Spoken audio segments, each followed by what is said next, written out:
Revivalistics is a new transdisciplinary field of inquiry surrounding language reclamation, revitalization, and reinvigoration.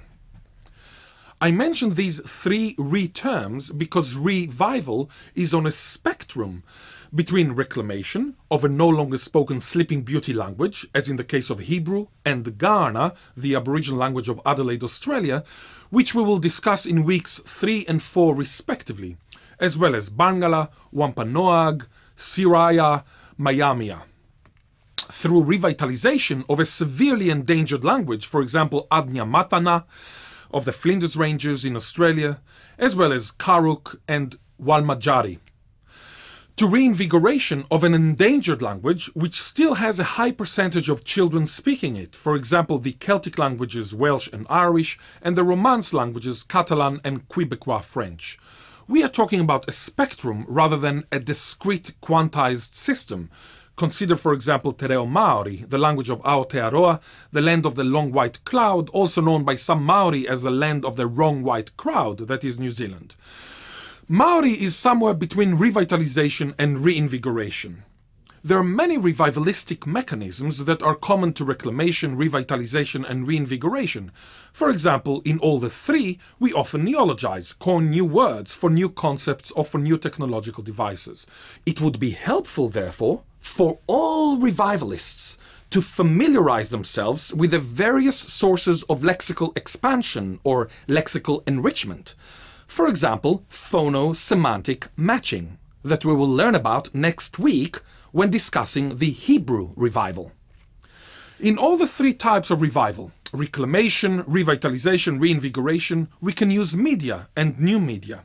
Likewise, we can ensure that the revived language appears in the linguistic landscape, the langscape of the region, for example in road signs or governmental offices. We ought to promote toponyms, place names in the local language.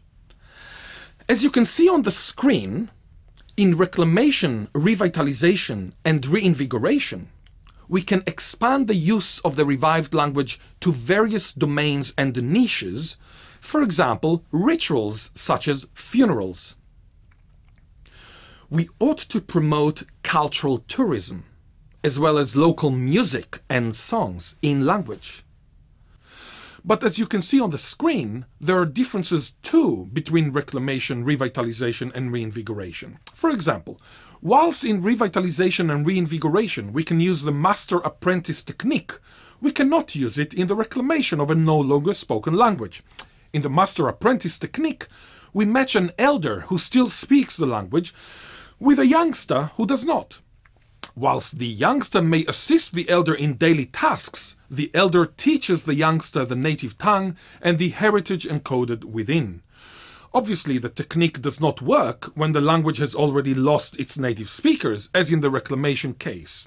We did not have native speakers of Hebrew to teach the language of Isaiah at the end of the 19th century, when the reclamation of Hebrew began. In the case of reinvigoration, we should encourage parents to keep talking to the children in language and ensure that schools offer all subjects in language. For example, mathematics and philosophy in Welsh, geography and physical education in Irish.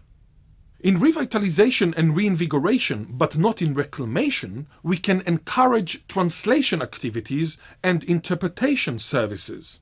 In reclamation, but not in revitalization and reinvigoration, we can use the formulaic method, which we shall discuss in week 4.